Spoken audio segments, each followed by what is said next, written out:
The Golden State Warriors will be playing on opening night. We'll tell you who the competition is, also the new network that they'll be playing on, and Josh Giddey for Jonathan Kuminga and a swap. We'll discuss this on today's show. You are Locked On Warriors, your daily Golden State Warriors podcast. What are they going to say now? Part of the Locked On Podcast Network, your team every day.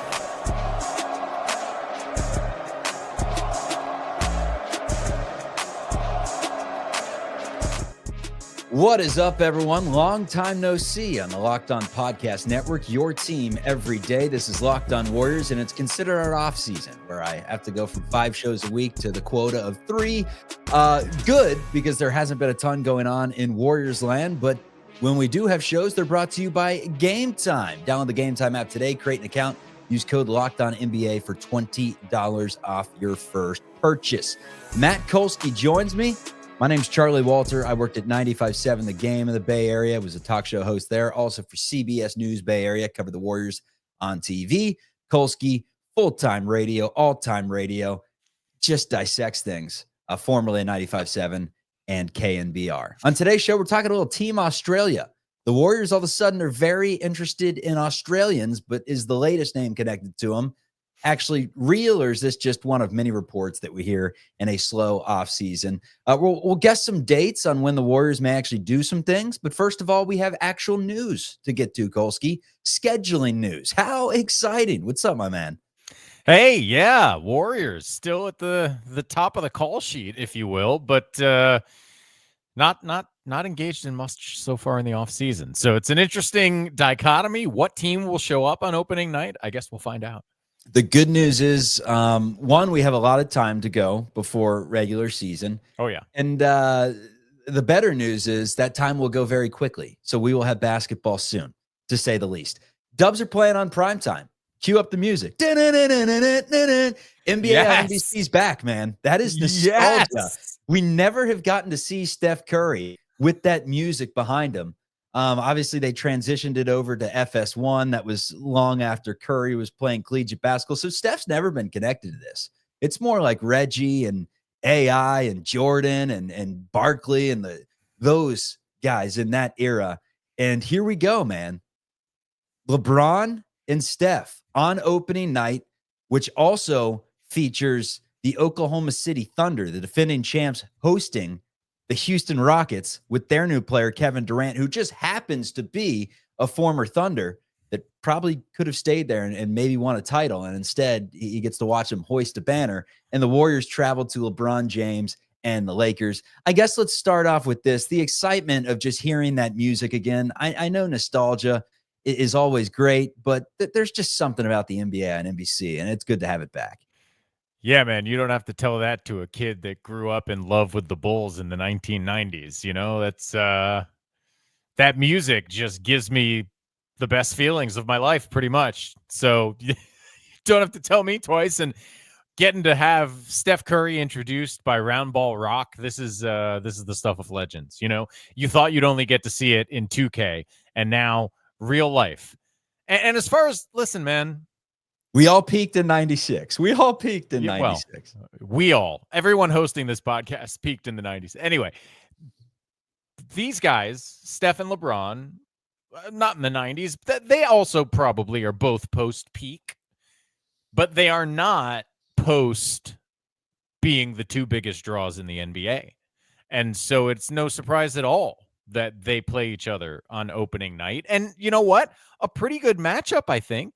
Oh, yeah. Because both of these teams sit in a kind of where are we now middle zone of the Western Conference. I don't think it would be fair to put either of them in, sort of direct competition. If it, I don't know the right way to say it, right? But if I'm laying out what I think the Western Conference is going to look like, the top tier is, if it's not just the Thunder, the other teams I'd put in there are the Rockets, the Nuggets, and then,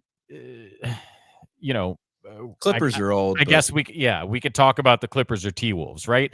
Probably, for me, it's Thunder, Rockets, and Nuggets are the 3 teams that stand above the rest in the West. And then that next group with the Lakers, with the Warriors, with the Clippers and Timberwolves, if you ask me. Although, look, a Timberwolves fan who said we've been to the conference finals the last 2 years, you need They have to be wondering, like, what the hell do we have to do, Kolsky? No, they've got a Give us some point. credit. They've got a point. So maybe they belong in the top 4. Either way, the Warriors and Lakers, I don't think anyone would be shocked if either of those teams finished 10th, and I don't think anyone would be shocked if either of those teams finished 5th, right? There's a big range of outcomes. They each have one of the 2 most marketable players currently playing in the NBA. And look, this might be the last year that those 2 guys are the top draw, because there's a lot of exciting young players that are going to get a lot of national TV time this year. But that's where we're at. There's still 1 and 1A when it comes to getting people to turn on the TV and watch NBA basketball. LeBron and Steph Curry. And it's been that way for at least a decade, if not more. They don't stop, man. Warriors also get a primetime game on Christmas. We always know they're getting these. They're taking on the Dallas Mavericks. So Klay Thompson, Cooper Flagg, and company coming to Chase Center Christmas Day. That'll be a great time as well. So all in all, the scheduling news good. Still the full schedule, because one of these days with you, Kolsky, I want to go through a breakdown game by game. No, that's terrible podcast. But I do want to game at a time. We're going to predict the score of every single. No, here's the thing, though, man. Like last year, the schedule breakdown before the season actually kind of proved to be true, because the Western Conference, aside from maybe the Rockets being a lot better than expected, and then the Spurs probably being worse than expected, maybe the Grizzlies worse than expected, it was pretty accurate of how we thought it was going to be throughout the season. And it was fair to say when we looked at it before the season and said the Warriors have 8 awful teams to start, then they hit this gauntlet with like the Thunder and the Celtics, and that's kind of going to be their testing phase to see how good they are. It kind of came to be true to start, and then they just started losing to the Jazz and the Raptors, and it made no sense. And then they switched up everything. But how are we feeling as we get ready to enter this season in about 2 months, preseason wise, and still we look at a roster that's very incomplete? Like, how do we feel? Well, we feel like it's all about Jonathan Kuminga, and if I'm honest, I feel like we actually kind of do have a pretty good sense of what the Warriors offseason is or is going to be. So you believe Horford and Melton are set in stone no matter what? I would never say set in stone no matter what, because that would be crazy even if they had already signed, given the way the NBA tends to twist and turn. But I think we have to agree, it would be exceptionally weird if those 2 guys in particular, were just sitting out there unsigned, available, and nobody was signing them, and the Warriors hadn't entered some sort of winking agreement with them. And it would make sense, because I think what the Warriors would say to guys like that, both of them, Horford and Melton, and Gary Payton II for that matter as well, is something like, hey, we're going to have at least X million dollars for you. But if you just sit there and hang out for a minute while we handle this Kaminga nonsense, it's possible we're going to have Y million, which is a little bit more.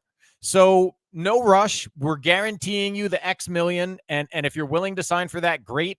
And if you're willing to hang around for the potential of an extra $1 million or $2 for the next 2 years, then feel free to do that. And like, if you are Melton or Horford and you believe the Warriors and take them at their word, which I think you would, then what's the rush? Right?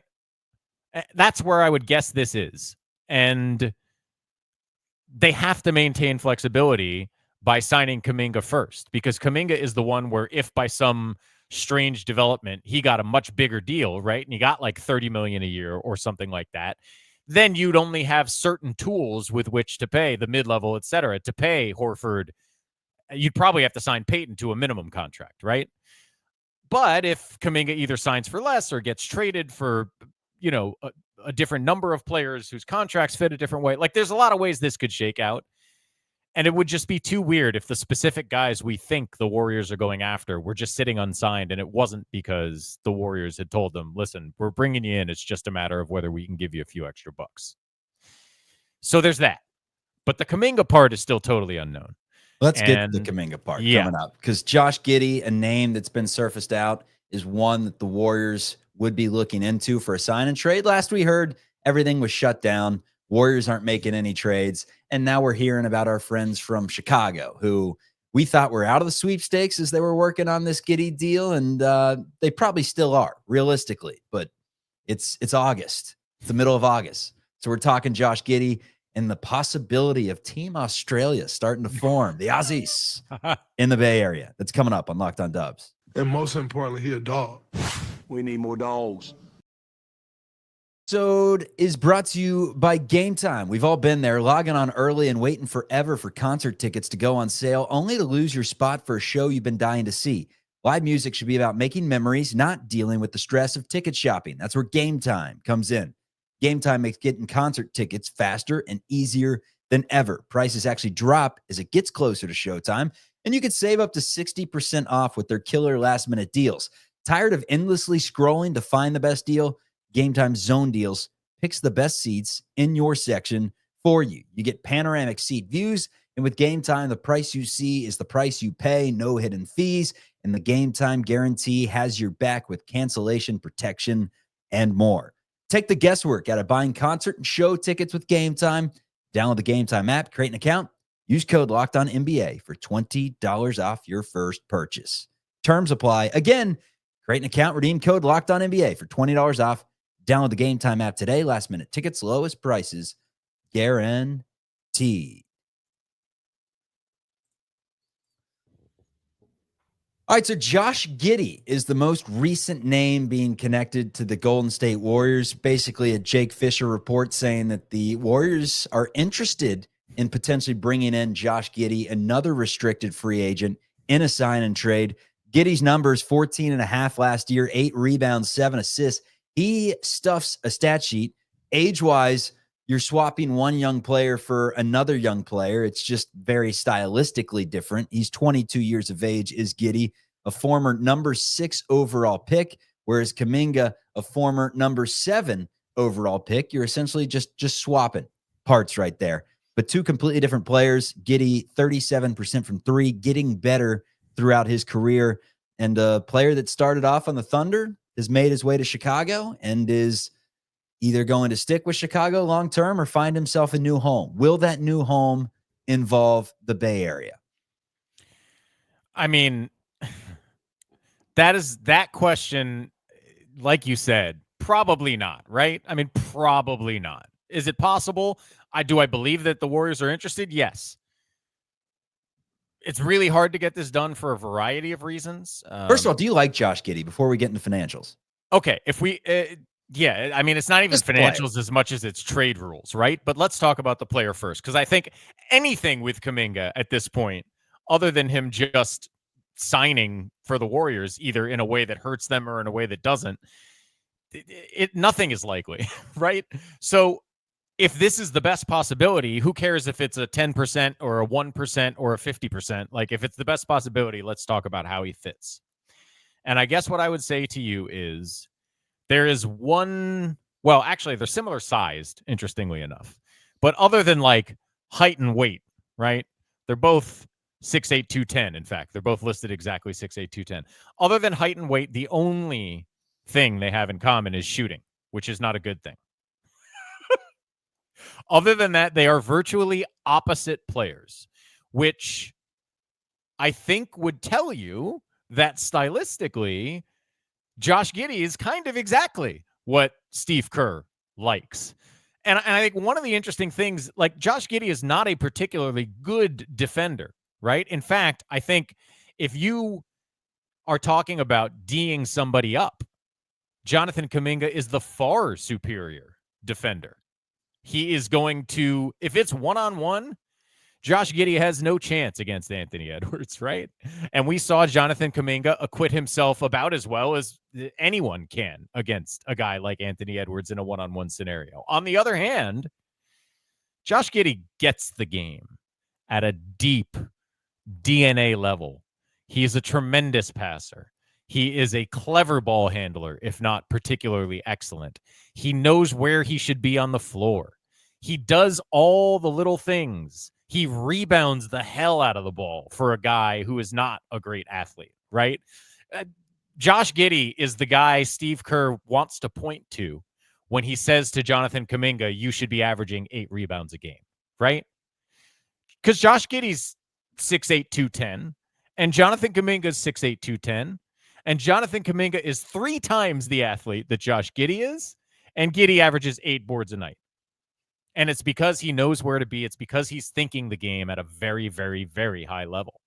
So for all those reasons, he's a much better fit on paper for the Warriors. Now, he's not a great individual defender, and he historically is not a great or a particularly willing three-point shooter. Now, he shot it reasonably well last year, 37.8%, 4 times a game. So if he did that for the Warriors, I think he's playing 25-plus minutes a night and taking on a ton of ball handling duties, especially when Steph Curry's not on the floor.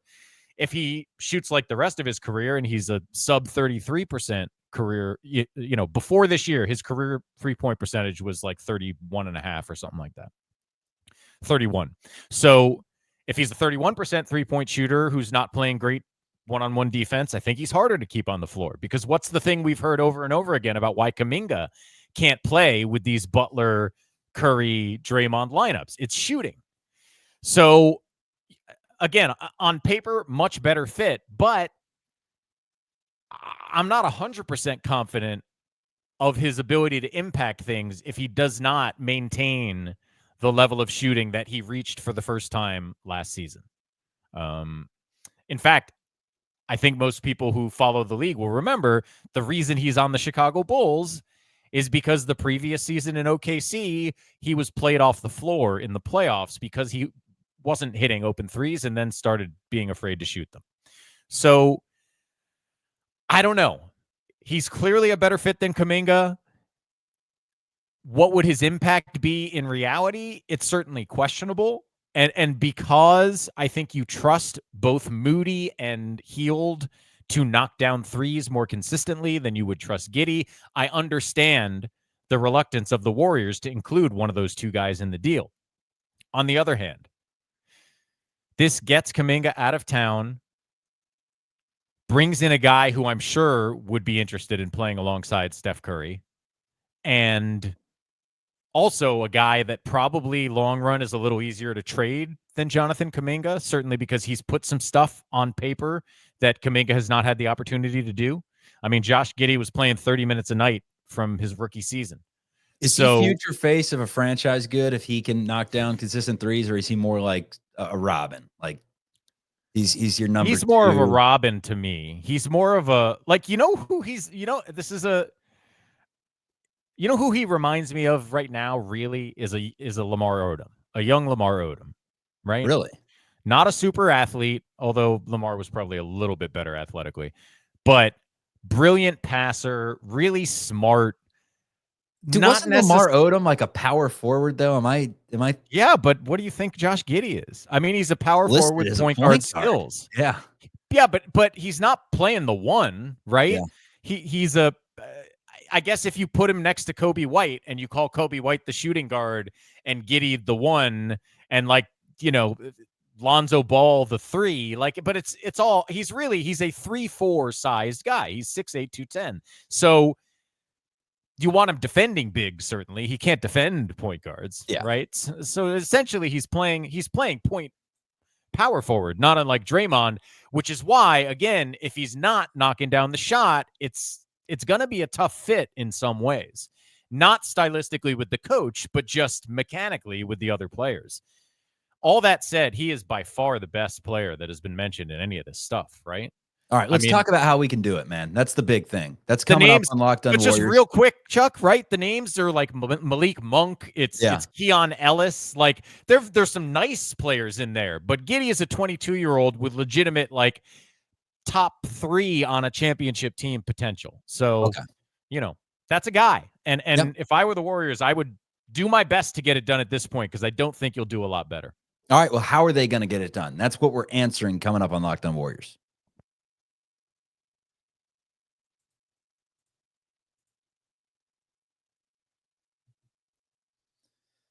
All right, man. So Sign and trades of 2 restricted free agents. How often do we see this? What are the nuances involved? How would the Warriors even make this deal happen if the Bulls were to say, you know what, we do like Jonathan Kuminga as a future long-term piece of this franchise. We'll sign him to a little deal here, and you guys take on Josh Giddey. How would this look?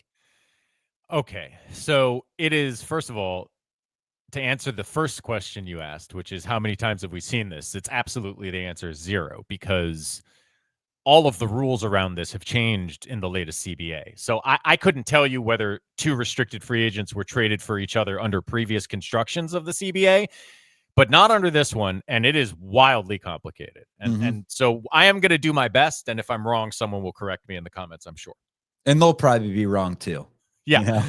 But as I understand it, both of these guys fall under that base year compensation rule in all likelihood. I guess it depends somewhat on how big the per year salary increase for Giddy is. But in all likelihood, they both are base year compensation, which you would think would make it easier. I would think it would cancel out right now. No, because unfortunately, the way base year compensation works is they count for a different amount going out than they do coming into their new team, which is to say each new team would still have to absorb the full load of the contract. So whether that's $25 million a year, let's say they've signed identical contracts, right? $25 million a year. Essentially what happens is the Warriors and Bulls both send them out, and they are worth 12.5 on the way out. And then they have to have the space to accept 25 coming back in. So that is why, more so than the Bulls demanding, again, this is my understanding, but more so than the Bulls demanding the addition of Buddy Hield or Moses Moody, this is about potentially both teams having to include and then get either having to include those. No, I think both. Could the Warriors get 25? So each would have to get 25 is what you're saying, with 12.5 million as a part of it. Well, no, but here's the trick is they would have to clear 25, but Giddey and Kaminga only count as clearing 12.5. So you'd have to clear the others, but not to the other team.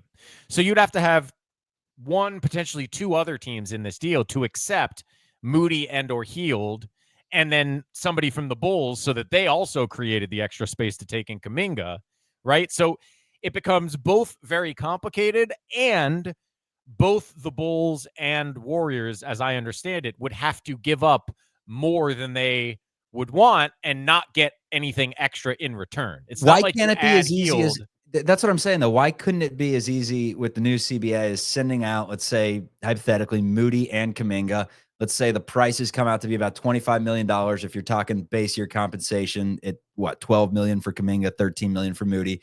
And then you take back an identical contract of Josh Giddey, and then also like Patrick Williams or someone who makes, because on the way in, Giddy counts for the full 25. So they could send both of those guys out and get just Giddy, but the Bulls would have to be sending Giddy and then another 12 million to a third or potentially fourth team, and maybe there might be a way to mix in some draft picks to, I don't know exactly how those affect the money, but not in a big way. Old CBAs make you think this much, or is this a new thing? It's more dramatic. This is by far the most complicated CBA the NBA has had in our lifetime. Probably ever, because I imagine they've always gotten more complicated. Like it used to be 2K, That's right. Yeah. Used to be a lot easier. And then they did the sort of matching money thing has been in place for a while, but the specific rules with the aprons and the base year compensation thing that is part of the new CBA are just, honestly, it's a rare situation. There are not a lot of times that guys even get to restricted free agency in the first place. And on top of that, there's not a lot of times where it doesn't make sense for their original team to just match whatever offer they get. And then there's not a lot of times where there's 2 guys in a situation where it's not working the way it's supposed to. And then where those 2 teams are actually kind of interested in swapping them. Like, it's just a wild set of circumstances that have coincided to put us here. And it is incredibly complicated, but it is not impossible. And that's important. Now, would I want to give up Kaminga and Buddy Hield or Moses Moody? Boy, I'll tell you, Joe Lacob would really feel it if he had to trade both Moody and Kuminga in the same deal. Yeah. Same draft too, right? So when you look Same back in draft. hindsight, All three of those guys. That's what I'm saying. You're trading 7 and what, 14 for 6. It doesn't sound as crazy when you put it that way, right? If you really value who's there at number 6, but it's still the slap in the face of unloading the entirety of that draft, which you really believed in and still do. I think Joe Lacob still believes in that draft and the guys that they took. I will say, if we believe the Melton thing and we're talking about, 2-guard/wing depth, you don't need both Moses Moody and Buddy Hield. And in fact, I think if we're committed to playing Podziemski and Melton, there's not room for both. And Steve Kerr has shown he won't play both, especially if you've got Giddy too, right? And Butler and Jimmy and Draymond that's already 90 minutes a game every night, pretty much at a minimum.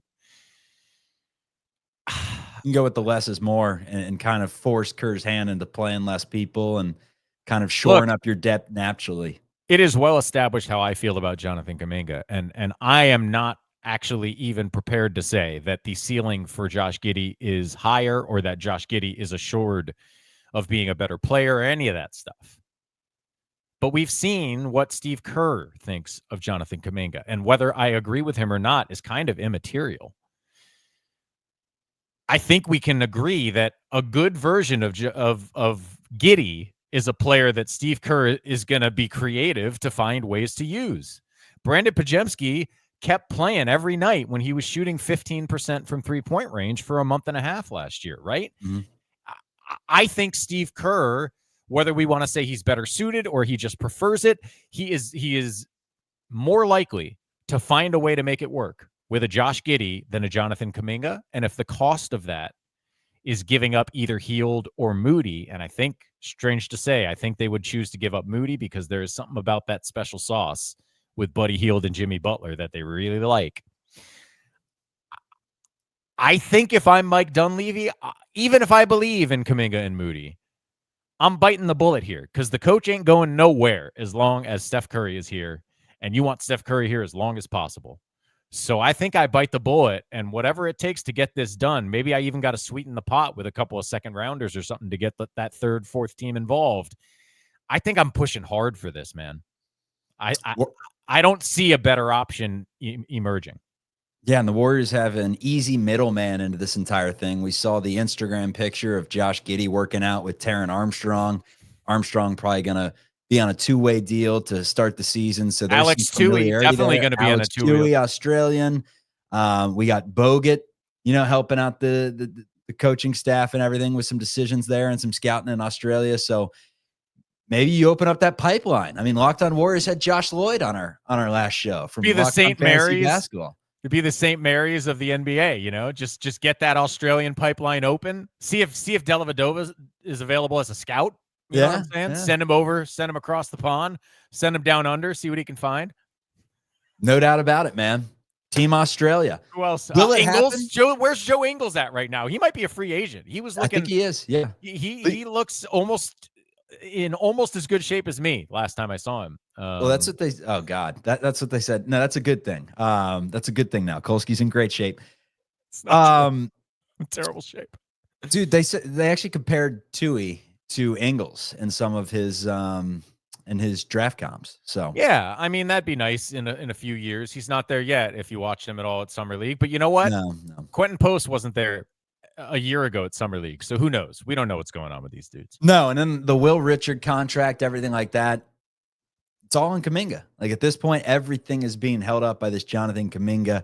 If you listen to the beat writers, they like Richard. He's going to be around somehow. For sure. Yeah. Toohey is a project, right? He's going to be on a two-way. It's just nothing's going to actually officially happen until the Kaminga situation is solved. And it's been that way since around December a year ago. We've been waiting for some resolution on the Jonathan Kaminga situation, broadly speaking. And I don't think there's one person who doesn't wish it was over, Jonathan Kuminga included. No doubt about it. Josh Giddey, Jonathan Kaminga swapped. Leave your thoughts in the comments. For Matt Kolsky, Chuck Walter, this is Locked On Warriors, part of the Locked On Podcast Network, your team every day. Check us out on YouTube and wherever you get your audio podcast. Peace. Get it done. Get it done.